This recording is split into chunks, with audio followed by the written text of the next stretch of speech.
한국의 노인 빈곤율이 경제협력개발기구 회원국 중 1위라는 거 아십니까? 그것도 2위와 격차가 무려 15%포인트 이상입니다. 제네바 국제회의장 2025년 글로벌 복지정책 포럼. 프랑스 출신의 유명 사회학 교수가 단상에서 통계 자료를 넘기며 말을 이었습니다. 솔직히 말해서 한국을 이번 복지 선진국 사례 연구에 포함시키는 게 맞습니까? 구조적 개선 의지도 보이지 않고 정책 실행 속도도 느리기만 한데요. 회의장 곳곳에서 고개를 끄덕이는 모습들이 보였습니다. 독일 복지재단 대표는 한숨을 쉬며 말했습니다. 저희가 3년 전에 한국 정부의 노인 주거 지원 모델을 제안했었죠. 그런데 아직까지 아무 피드백이 없습니다. 관심이 없는 건지, 능력이 안 되는 건지. 그때 회의장 뒤편에서 한 여성이 천천히 일어났습니다. 40대 중반쯤으로 보이는 그녀는 조용하지만 단호한 목소리로 말했습니다.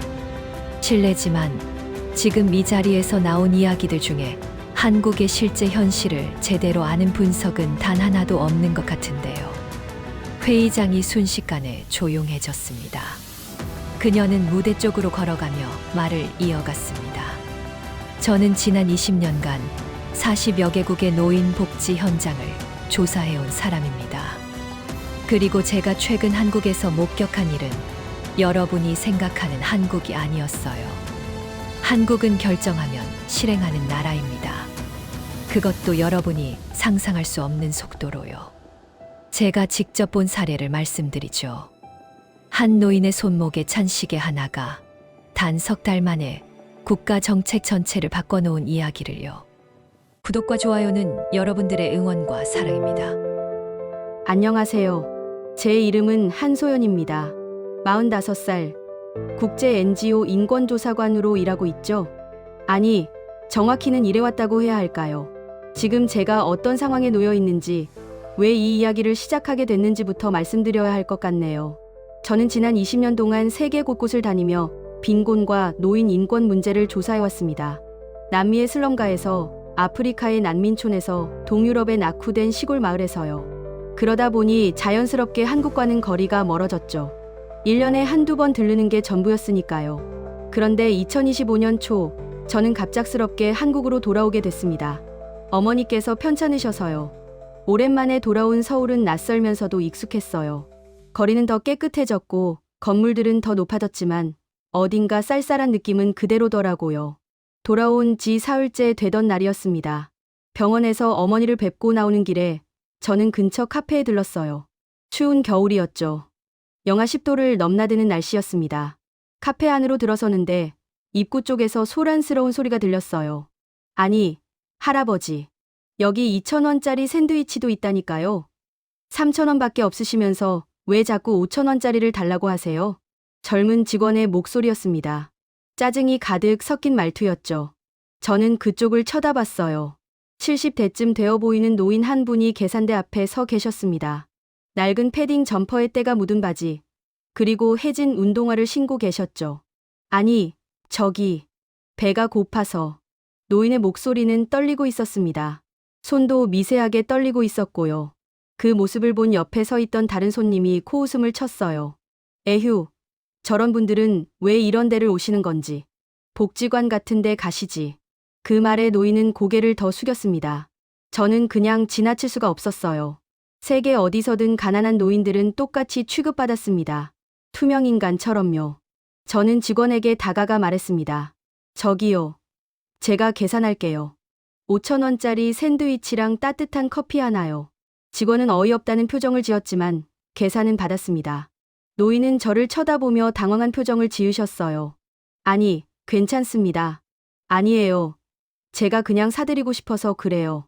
저는 샌드위치와 커피를 건네드렸습니다. 노인은 떨리는 손으로 그걸 받으셨죠. 그리고 그때였습니다. 제 시선이 노인의 손목에 꽂혔어요. 거기에는 시계가 하나 차여 있었습니다. 낡았지만 너무나 익숙한 디자인의 시계였죠. 스위스제 수동 와인딩 시계, 은색 케이스에 검은색 가죽 밴드, 그리고 테두리에 새겨진 작은 이니셜. 제 심장이 멎는 것 같았습니다. 그 시계는 20년 전 제가 한 남자에게 선물했던 시계였거든요. 정확히 똑같은 모델이었어요. 아니, 모델만 같은 게 아니라 귀퉁이의 작은 흠집까지 똑같았습니다. 제가 선물하면서 실수로 떨어뜨려서 생긴 흠집이었죠. 저기, 실례지만요. 저는 떨리는 목소리로 물었습니다. 그 시계, 어떻게 구하신 건가요? 노인은 손목에 시계를 내려다보셨습니다. 그리고 슬픈 미소를 지으셨어요. 아, 이거요? 우리 아들이 남기고 간 유품입니다. 그 순간 머릿속이 하얗게 변했습니다. 아들, 유품. 저는 떨리는 손으로 물었습니다. 혹시 아드님 성함이 민준이라고 합니다. 벌써 20년 전에 세상을 떠났죠. 세상이 멈춘 것 같았습니다. 민준. 제가 사랑했던 그 사람. 20년 전 중동 지역 인도주의 지원 사무소 폭발 사고로 세상을 떠난 바로 그 사람이었습니다. 저는 그 자리에 그대로 멈춰섰습니다. 카페의 소음도, 사람들의 시선도 아무것도 느껴지지 않았어요. 그저 노인의 손목에 찬 그 시계만이 눈에 들어왔죠. 저기, 혹시 앉으실 수 있으세요? 제가 여쭤볼 게 있어서요. 노인은 조심스럽게 고개를 끄덕이셨습니다. 우리는 카페 구석 자리에 앉았어요. 노인은 샌드위치를 조금씩 드시면서 이야기를 시작하셨습니다. 민준이는 외아들이었다고 했습니다. 서울대학교 사회복지학과를 나와서 국제구호단체에서 일했대요. 그리고 20년 전 중동 지역 파견 중에 사무소 폭발 사고로 세상을 떠났다고요. 제가 알고 있던 내용과 정확히 일치했습니다. 하지만 저는 차마 제가 민준이를 알고 있었다고, 그를 사랑했었다고 말할 수가 없었어요. 그저 조심스럽게 질문만 이어갔죠. 그런데, 실례지만, 지금 어떻게 지내세요? 노인은 한참을 말없이 계셨습니다. 그리고 작은 목소리로 말씀하셨어요. 아들을 잃고 나서 모든 게 무너졌습니다. 집사람도 슬픔을 이기지 못하고 5년 전에 세상을 떠났고요. 저는 그냥 하루하루를 버티고 있습니다. 혹시 정부 지원 같은 건 받고 계세요? 받긴 받는데 턱없이 부족하죠. 월세 내고 나면 남는 게 없어서요. 그래서 요즘은 거의 하루에 한 끼만 먹습니다. 저는 가슴이 무너지는 것 같았습니다. 제가 20년 동안 세계를 돌아다녀 봤던 노인 빈곤의 현장이 바로 제 눈앞에 제가 사랑했던 사람의 부모님에게 일어나고 있었던 거예요. 저는 그 다음 날부터 노인을 찾아뵙기 시작했습니다. 민준이 아버지, 그러니까 박철수 어르신이라고 부르기로 했어요. 어르신은 서울 외곽의 허름한 고시원에서 지내고 계셨습니다. 3평도 안 되는 공간에 침대 하나랑 작은 책상이 전부였죠. 방문할 때마다 저는 음식을 챙겨갔습니다. 그리고 조금씩 민준이에 대한 이야기를 들었어요. 어르신은 민준이 이야기를 할 때면 눈가에 눈물이 고이곤 했습니다. 우리 민준이가요, 대학교 때부터 복지 문제에 관심이 많았어요. 특히 노인 빈곤 문제를요. 논문도 그걸로 썼다고 하더라고요. 그래요? 혹시 그 논문이나 자료 같은 게 남아있나요? 글쎄요. 민준이 짐은 다 창고에 보관해뒀는데 한 번도 열어보질 못했어요. 참아볼 용기가 안 나서요. 저는 조심스럽게 제안했습니다. 혹시 제가 같이 봐드려도 될까요? 저도 복지 분야에서 일하는 사람이라서요. 어르신은 한참을 망설이시다가 고개를 끄덕이셨습니다. 저는 어르신과 함께 창고를 열었습니다. 먼지가 쌓인 박스들 속에는 민준이의 흔적들이 가득했어요. 대학 노트, 책들, 사진들, 그리고 한 박스에서 두꺼운 파일을 발견했습니다. 한국 노인 빈곤 실태 및 개선 방안 연구 2004년. 민준이가 석사 과정 때 작성한 논문 초안이었습니다. 저는 떨리는 손으로 페이지를 넘겼어요. 거기에는 한국 노인 빈곤의 구조적 문제점들이 세세하게 분석되어 있었습니다. 기초연금 제도의 사각지대, 주거 지원의 비효율성, 의료비 부담 문제. 그리고 놀라운 건 20년 전에 민준이가 지적한 문제들이 지금도 거의 그대로 남아있다는 사실이었습니다. 하지만 더 놀라운 건 그 다음이었어요. 논문 뒷부분에는 해결 방안들이 구체적으로 제시되어 있었거든요. 외국의 사례를 분석하면서도 한국의 특성을 고려한 실질적인 제안들이었죠. 저는 그 자료를 읽으면서 울컥했습니다. 민준이는 정말 한국을 사랑했구나. 한국의 어르신들을 진심으로 걱정했구나. 그런데 그가 세상을 떠난 후 아무도 이 연구를 이어받지 않았던 거예요. 어르신, 이 자료 정말 소중한 거예요. 혹시 제가 이걸 활용해도 될까요? 활용이요? 어떻게요? 제가 알고 있는 사람들에게 전달하려고요. 정부 관계자들이나 복지단체 사람들에게요. 어르신은 민준이의 사진을 쓰다듬으며 말씀하셨습니다. 우리 민준이가 하고 싶었던 일이었는데 그렇게 해주시면 고맙죠. 하지만 솔직히 말하면 저는 크게 기대하지 않았습니다.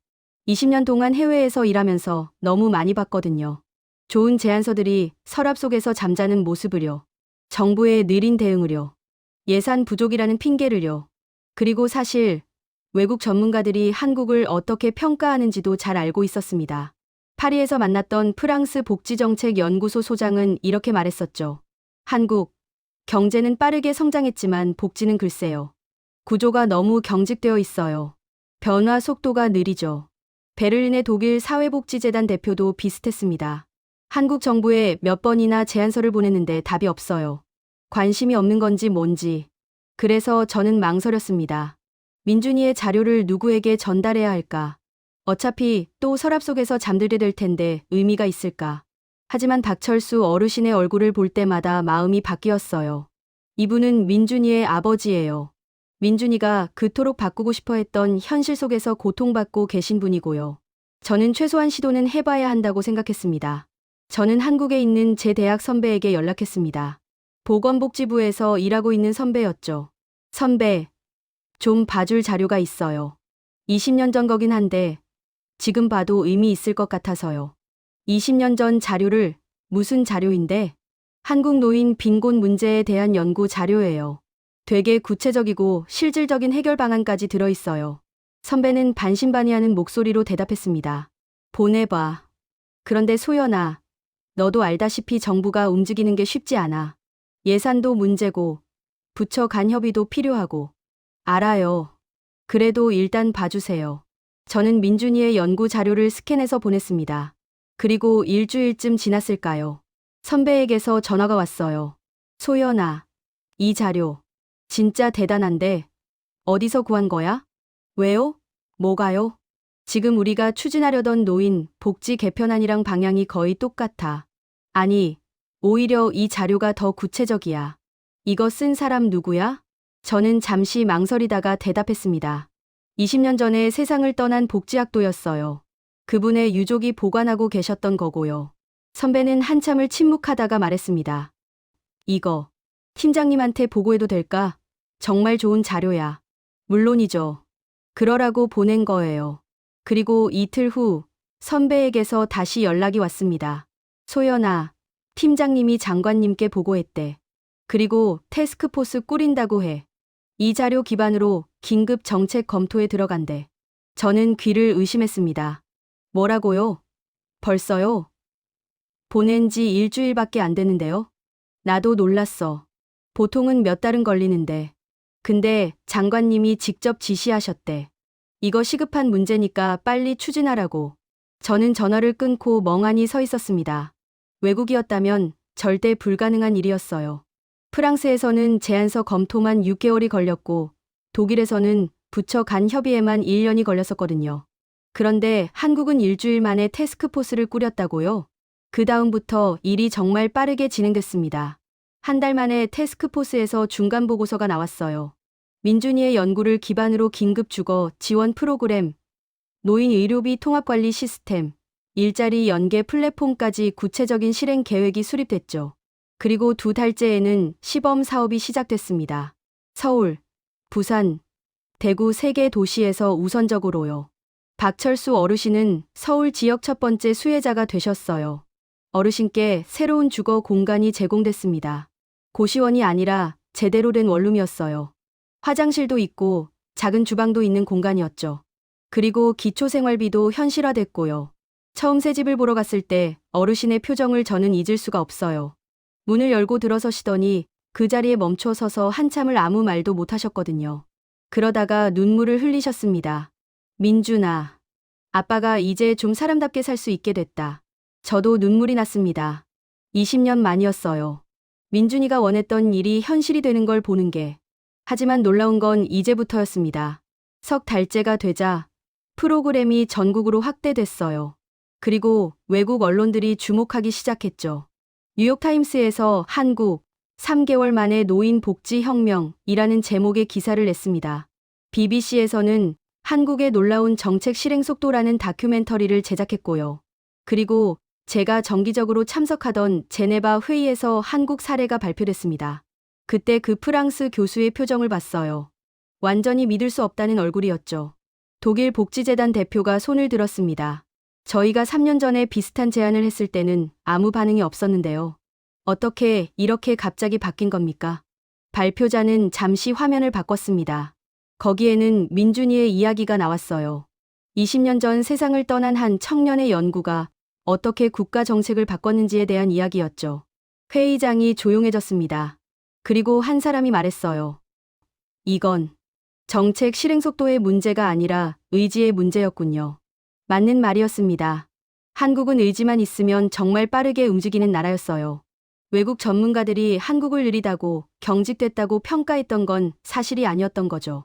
그들이 본 건 한국의 일부일 뿐이었습니다. 변화는 계속됐습니다. 6개월이 지나자 노인 빈곤율이 눈에 띄게 감소하기 시작했어요.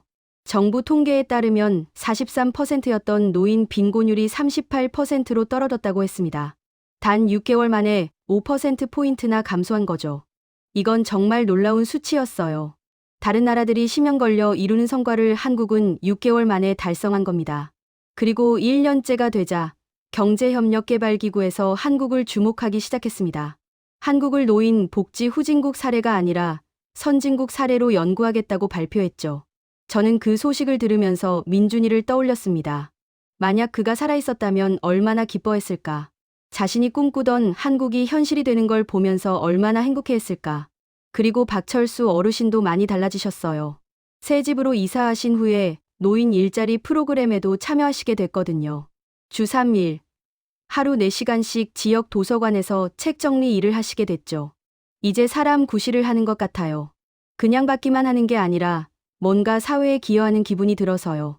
어르신의 표정이 전과는 완전히 달랐습니다.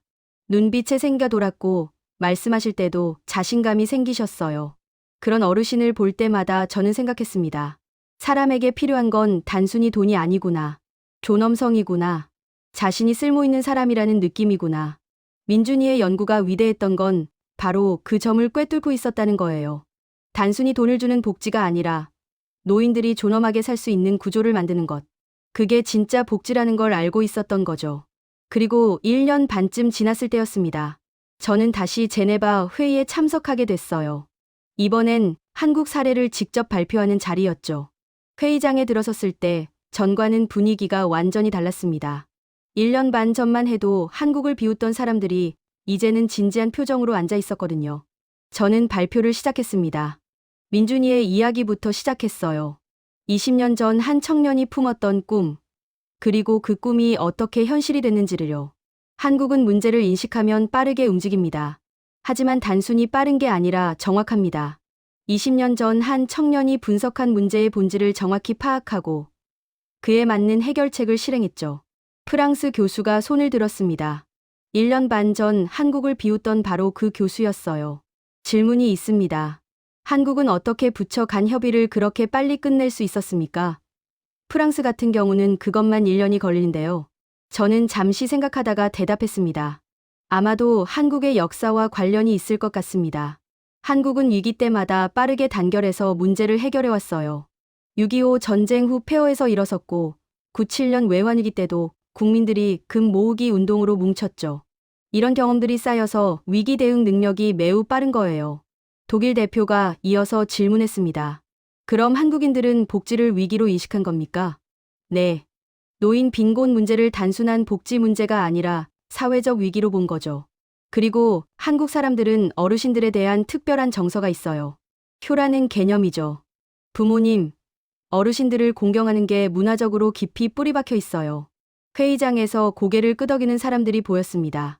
1년 반 전만 해도 회의적이던 사람들이 이제는 한국을 배우려고 하고 있었어요. 발표가 끝난 후 여러 나라 대표들이 저에게 다가왔습니다. 한국의 노하우를 배우고 싶다고, 자기 나라에도 적용할 수 있는지 알고 싶다고 했죠. 그 중에서도 특히 기억에 남는 사람이 있었어요. 일본 후생 노동성 관계자였습니다. 솔직히 저희는 한국을 우습게 봤습니다. 복지 선진국은 저희 일본이라고 생각했죠. 그런데 이번 한국의 대응을 보고 충격받았어요. 속도도 속도지만 정책의 질이 너무 높았습니다. 저는 정중하게 대답했습니다. 일본도 훌륭한 복지 시스템을 갖고 계시잖아요. 다만 각 나라마다 강점이 다른 거죠. 한국의 강점은 빠른 실행력과 위기 대응 능력이고요. 그는 고개를 숙이며 말했습니다. 배우겠습니다. 한국에서요. 그 순간 저는 정말 자랑스러웠습니다. 한국 사람으로서, 그리고 민준이를 사랑했던 사람으로서요. 2년째가 되자 한국의 노인 빈곤율은 30% 아래로 떨어졌습니다. 경제협력개발기구 평균에는 아직 못 미치지만 개선 속도만큼은 세계 최고였죠. 그리고 더 중요한 건 숫자가 아니라 현장의 변화였어요. 박철수 어르신처럼 존엄하게 살 수 있게 된 노인들이 수십만 명이 됐습니다. 저는 가끔 어르신을 찾아뵙곤 했어요. 어느 날 어르신 댁을 방문했을 때였습니다. 어르신은 조심스럽게 말씀하셨어요. 소연 씨, 제가 한 가지 묻고 싶은 게 있어요. 네, 말씀하세요. 소연 씨는 왜 저한테 이렇게 잘해주시는 거예요? 카페에서 처음 만났을 때부터 지금까지 마치 민준이를 아는 사람처럼. 저는 가슴이 철렁했습니다. 어르신이 눈치채신 걸까요? 어르신은 이어서 말씀하셨어요. 혹시 민준이를 아셨나요? 저는 한참을 망설였습니다. 2년 동안 숨겨왔던 비밀이었거든요. 하지만 이제는 말해야 할 것 같았어요. 네, 알았어요. 아니, 사랑했어요. 어르신의 눈이 커졌습니다. 사랑을요? 20년 전 대학원 때 만났어요. 저희는 서로 사랑했어요. 그리고 민준 씨가 중동으로 가기 전날 밤, 제가 그 시계를 선물했어요. 어르신 손목에 차고 계신 바로 그 시계요. 어르신은 손목에 시계를 내려다보셨습니다. 그리고 눈물을 흘리기 시작하셨어요. 그랬구나. 그래서 저도 눈물이 났습니다. 그동안 참았던 눈물이 쏟아졌어요. 죄송해요. 진작 말씀드렸어야 했는데. 아니에요. 고마워요. 어르신은 제 손을 잡으셨습니다. 우리 민준이를 사랑해줘서 고마워요. 그리고 민준이가 하고 싶었던 일을 이뤄줘서 고마워요. 우리는 한참을 그렇게 울었습니다. 20년 만에 민준이를 사이에 두고 만난 두 사람이 함께 울었어요. 그 후로 저는 어르신을 더 자주 찾아뵙게 됐습니다. 이제는 민준이 이야기를 편하게 나눌 수 있었거든요. 어르신은 민준이가 대학교 때 쓴 일기장을 보여주셨어요. 거기에는 제 이야기도 나왔습니다. 오늘 소연이를 만났다. 그녀는 내가 만난 사람 중 가장 따뜻한 사람이다. 세상에 고통받는 사람들을 진심으로 걱정하는 사람이다. 나도 그녀처럼 되고 싶다. 저는 그 글을 읽으면서 또 울었습니다. 민준이도 저를 그렇게 생각하고 있었구나. 저는 그저 민준이가 대단하다고만 생각했는데 민준이도 저를 존경하고 있었다니. 어르신, 민준 씨는 정말 좋은 사람이었어요. 제가 만난 사람 중 가장 순수하고 열정적인 사람이었죠. 저도 알아요. 그 아이는 어릴 때부터 남 걱정을 많이 했어요. 길에서 다친 강아지를 보면 집으로 데려와서 치료해주고 동네 할머니가 짐을 드시면 대신 들어드리고 그런 아이였어요. 우리는 민준이 이야기를 나누며 웃기도 하고 울기도 했습니다.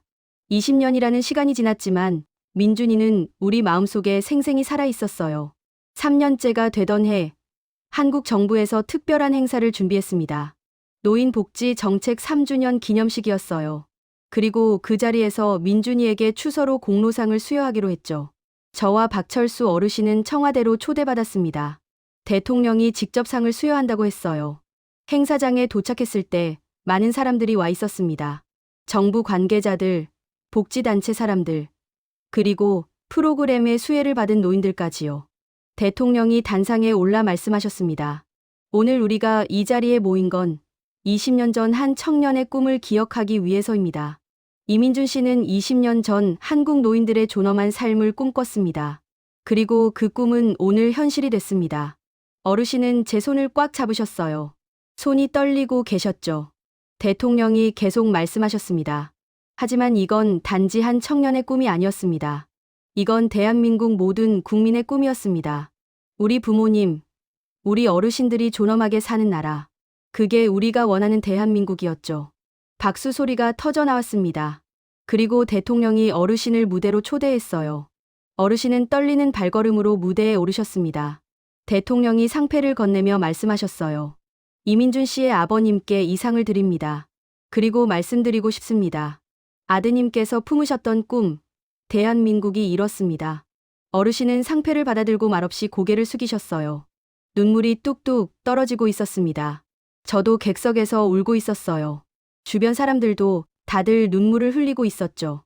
행사가 끝난 후 저는 어르신과 함께 민준이의 묘소를 찾았습니다. 서울 근교의 한 국립묘지였어요. 어르신은 묘비 앞에 상패를 놓으셨습니다. 그리고 말씀하셨어요. 민준아, 내가 하고 싶었던 일 다 됐다. 내 꿈이 현실이 됐어. 아빠가 늦게라도 내 꿈을 지켜줘서 다행이야. 저도 묘비 앞에 무릎을 꿇었습니다. 그리고 조용히 말했어요. 민준아, 나 소연이야. 미안해. 진작 오지 못해서. 그리고 고마워. 저는 가방에서 작은 상자를 꺼냈습니다. 그 안에는 민준이와 찍은 사진들이 들어 있었어요. 20년 동안 간직해온 사진들이었죠. 이제 너도 편히 쉬어. 너의 꿈은 우리가 지킬게. 대한민국이 지킬게. 바람이 불었습니다. 마치 민준이가 대답하는 것 같았어요. 저는 어제 박철수 어르신을 뵙고 왔습니다. 어르신은 여전히 그 시계를 차고 계셨어요. 어르신은 시계를 쓰다듬으며 미소 지으셨습니다. 이 시계가 우리 민준이 마지막 선물이라고 생각했는데 알고 보니 가장 큰 선물이었네요. 이 시계가 저를 살렸고 수많은 노인들을 살렸으니까요. 저는 고개를 끄덕였습니다. 제가 이 이야기를 하는 이유는 단순히 과거를 회상하기 위해서가 아닙니다. 미래를 이야기하기 위해서예요. 대한민국은 여전히 많은 문제를 안고 있습니다. 청년 실업, 저출산, 주거 문제. 해결해야 할 과제가 산더미예요. 하지만 저는 확신합니다. 우리는 해낼 수 있어요. 왜냐하면 우리에게는 의지가 있으니까요. 그리고 꿈이 있으니까요. 한국은 작은 나라입니다. 자원도 많지 않고 역사도 험난했죠. 하지만 한국에는 사람이 있습니다. 포기하지 않는 사람들, 서로를 위하는 사람들, 그리고 꿈을 현실로 만드는 사람들이요. 그게 바로 대한민국입니다. 긴 영상 시청해주셔서 감사합니다.